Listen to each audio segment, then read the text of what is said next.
Hello, everyone, and welcome to another webisode of All Politics Are Local. I'm WSAV.com now reporter John Dowding. Every week, we're taking the time to break down some of those big headlines coming from Washington to see how it's impacting us right here in the Coastal Empire and Low Country. As always, we're joined by our WSAV Washington correspondent, Kellie Meyer. Hey, Kellie, how are you doing this morning? I'm doing well, John. Thank you for having me, as always. Of course, no, thanks so much. Like I said, kickstarts our week, getting our mind going, getting ourselves thinking of what's ahead, what's to come. A lot of changes have been going on lately, and there's a lot to catch up on. So let's just jump right in. We're seeing a huge rise in coronavirus cases, a huge surge of cases here in the South, here in the Southeast, stretching all the way out to Texas and Arizona. We're seeing a lot of concerns about, hospital capacity, what resources they're going to have, because this isn't the second wave. This is not the second wave of coronavirus. This is still the first wave, and it didn't necessarily plateau. It started to go down a little bit, and then things started reopening again around Memorial Day weekend, and now we see the cases going back up. So, Kellie, let's talk a little bit about that. What are you hearing from our representatives as to, what their motivations are, what their concerns are, and what are they saying about how they're going to try to provide more resources and better protect us from, this rising cases? You're seeing a lot of lawmakers here on Capitol Hill that have been discussing the reopening, as well as balancing that with the coronavirus, like you said, is still in this first wave. We saw on Friday, Vice President Mike Pence held the first White House Coronavirus Task Force press briefing in about 2 months. So that shows you that they are returning back to the stage, front and center in front of the nation, trying to address this. Vice President Pence says that President Trump asked him to go out and do that update. They were saying it was across the South. They were saying that it was in 16 states. They were seeing this rise and following it. But what's interesting, and you might be hearing about this, he didn't exactly call for people to wear masks. He mentioned the social distancing, but he didn't necessarily on Friday call for that. And then you saw a change on Sunday. He made his stop in Dallas, Texas, where you're seeing a lot of cases on the rise. You saw the governor there start to close bars and really roll back that reopening. And Pence did call for people to wear masks because they're saying wear the mask, social distance, prevent the spread of this. And I think they're seeing it from a standpoint of they really want to get this economy back up and running, and they are going to do whatever they can to let people know that we want to keep going forward, use whatever protections you can, but they don't want to see this roll back because they want to get that economy back, because that is a big sticking point for their campaign and their reelection in November. And you bring up a huge point too with running on the economy, I should say. That is definitely a big campaign push that they've been talking about for months, since even before COVID-19 happened.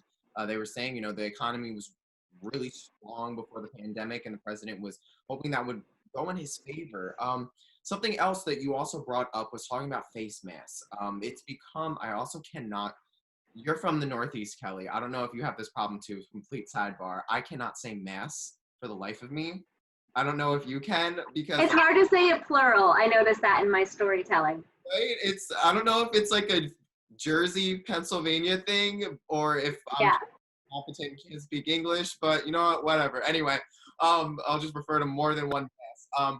Anyway, as you're saying about the Vice President Pence and face coverings. That's a better one, I'll say. Face coverings. There you go. There we go. It was a better alternative. And they're obviously saying that that's the number one way to try to help prevent the spread, including washing hands, that kind of stuff. But it's become a politicized topic.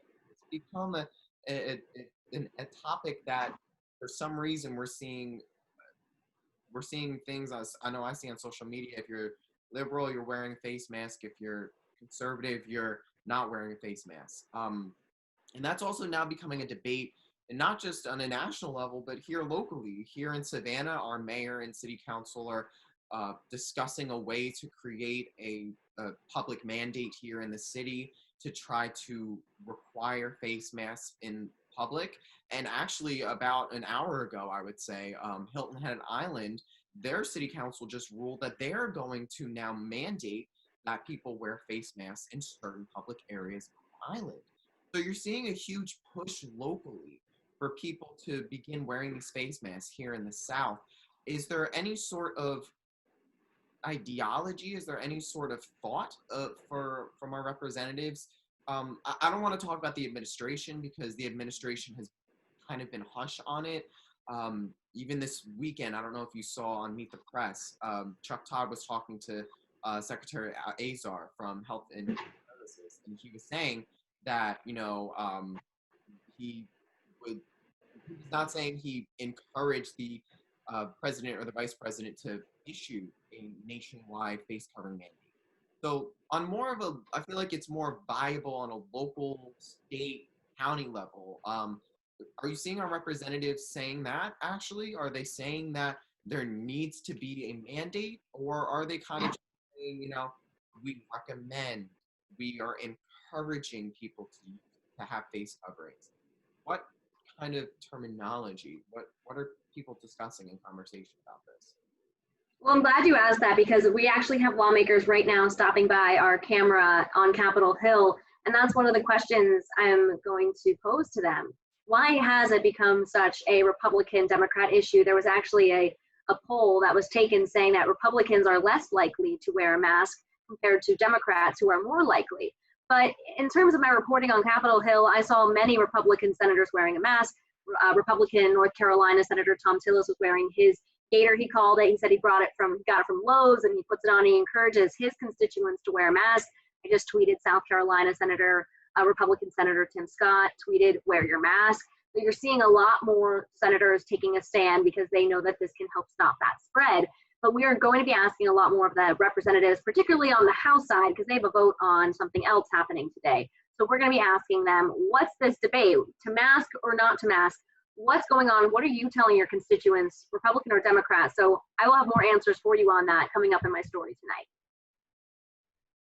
Okay, that's great to know that, you guys are there. That's what you're trying to do, is talk to our representatives up on the Hill. And I believe we do have some sound from from last week during that discussion that you were talking about with Mike Pence and also the entire coronavirus task force. So let's listen in on that. As we are reminded, as we see cases rising across the South, that we still have work to do.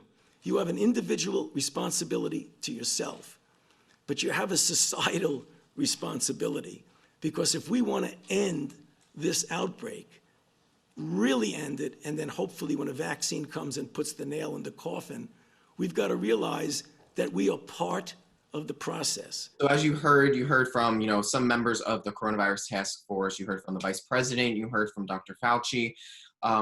It's definitely seems like nationwide it's kind of shifting. And especially, you see the Northeast, New York, New Jersey, and Connecticut, they're issuing that mandatory 2-week quarantine for travelers from those high-risk areas that are seeing a surge in cases. And one of those places that we're seeing a surge in cases down south here is Florida. And there's a big event going on in a couple months down in Florida, actually 2 hours away from here, and it's going to be going on in Jacksonville. We're going to have the Republican National Convention. Kellie, you spoke to a spokesperson from the Republican National Committee from the GOP. What was she saying about what they're trying to do to protect their delegates and people who are traveling for the convention? Their plans are still in works because this was just a recent switch, as you know, from Charlotte to Jacksonville. They are going to hold their business in Charlotte, still in North Carolina, but they are shifting to the president accepting his nomination in Jacksonville. They said they're expecting about 15 to 20,000 people. They're pushing ahead with this. I even asked her if they plan to have a backup plan, and if this continues to go into the month of August, towards the end of August when this happens, we could take a listen to what she had to say. We are meeting with health experts, so the same protocols that we're going to go in with Charlotte, we are planning right now. Our team is really hard at work getting all of the logistics necessary. We'll have those security checkpoints, but we'll also have a health screening as well. Temperature checks. We'll have masks available to guests. And as far as that, they are full steam ahead for the RNC. They want the celebration. They want to get everyone together. They want to show this excitement for November. They say this is a very big part of the election, of their campaign, and they're going ahead with it. And I mean, it's straight contrast to the Democratic side across the aisle. They're pretty much having their entire convention virtual. They are saying, you know, Joe Biden is the presumptive nominee. Obviously, there's still a couple other contests to go about in the whole delegation process, but he's the presumptive Democratic nominee. He's going to accept it virtually. And he said a lot of their caucus meetings will be going on in Minneapolis, I believe, right, Kellie? The Democratic convention is in Wisconsin this year, so they are likely going to have these mini little celebrations, virtual celebrations across the country. So I am looking to talk with the DNC about maybe if they feel that will bring out the base a bit more. If they have these mini conventions, so to speak, all over the country, will it actually play in their favor? But when I asked the RNC chairwoman there, or the RNC representative there about the Democratic way of doing this compared to the Republican way of doing this, she said she thought they did it because they probably wouldn't be able to fill the seats. I also have another soundbite from her on that. There's a big contrast. From the beginning, the DNC laid off convention staff. So they were really signaling that they didn't want a big event because I don't think they can fill the seats. I don't think you're going to have a lot of enthusiasm for Joe Biden. That's why they've announced it's basically just going to be him. Like you saw there, she thinks that this will work in their favor. She believes what the Democrats are doing is because they don't have the support behind them, versus they're doing it because of the pandemic that we're currently in. I mean, it's definitely, I feel like it's going to be an interesting way to see how they do this. You know, we saw in Tulsa, Oklahoma, when the president had his campaign rally there on June 20th, that, you know, a lot of people in attendance were not wearing masks, face coverings. I'll stick to that word. A lot of people were not wearing face coverings when they went to that. I don't know. It's going to just be something interesting to see when we see a virtual convention and then we see a convention taking place in person during a pandemic, especially in a state where so many cases are on the rise. That's going to be it's going to be a striking contrast to witness. I want to shift gears here really briefly before we go and talk a little bit about the police reform bill, the GOP police reform bill. We were talking about it the last 2 weeks because it was, you know, spearheaded by a local senator, Senator Tim Scott from South Carolina. He was the one really pushing this, really making sure that it made it to the floor and he was whipping up votes, but looked like that attempt kind of failed. It actually did fail on the Senate floor. So Kellie, talk to us really briefly about, you know, what happened to the bill and what next steps there may be. Basically where we're at with police reform is in a stalemate. Like you said, we saw Wednesday, Republican Senator Tim Scott wanted to bring his bill, the Justice Act, to the Senate floor. Democrats blocked that, essentially. They didn't get enough votes to even get it to a debate because they didn't feel that they could make all the changes necessary within that debate amendment process. So the next day, you also saw that House Democrats voted on their bill, the Justice and Policing Act, which did pass, but that goes over to the Senate where it is expected to just sit there unless they find a way to come together in a bipartisan way. But what Senator Scott told me last week was he doesn't expect this to come up for another month. We are going now to return to likely COVID, maybe another funding bill, an emergency rescue bill here. But again, they are here this week. They do have stuff on their schedule, but they're going to head home for the 4th of July recess. They're gone next week. So we have to come back in mid-end of July and see where they go with this. But it really is stalled in the Capitol right now. And I know that there was a Democratic, really, again, briefly, I know there was a Democratic effort being headed up by New Jersey Senator Cory Booker and California Senator Paul Harris. Do we know anything about that attempt from their bill at all? Do we know if that's going to go anywhere before the recess, or is everything just coronavirus? You know, it's funny you asked that because I was in the rotunda last week and Senator Booker was actually up there doing some hits with, you know, MSNBC and things like that just after the vote in the Senate failed. And I, went over to him and I saw that he was having a conversation with Mike Braun, a senator from Indiana, who's a Republican, and saying, okay, where can we get with this? So he didn't seem defeated. And he said, I'm not losing hope. This isn't over yet, is basically what Democrats and their message is. They're going to continue to fight for this.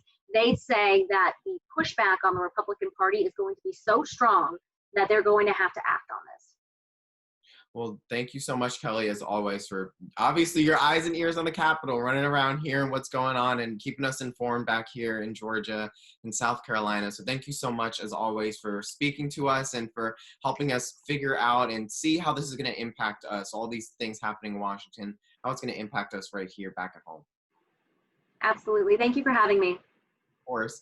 And you can see more of Kellie's stories on our website right now. Just go to wsav.com/Washington. And if you want to catch up on some of our episodes of All Politics Are Local, you can binge all of those episodes also on our website. Just go to wsav.com/allpoliticsarelocal. Thank you so much again for watching. As always, I'm John Dowding. We'll see you again next week on All Politics Are Local.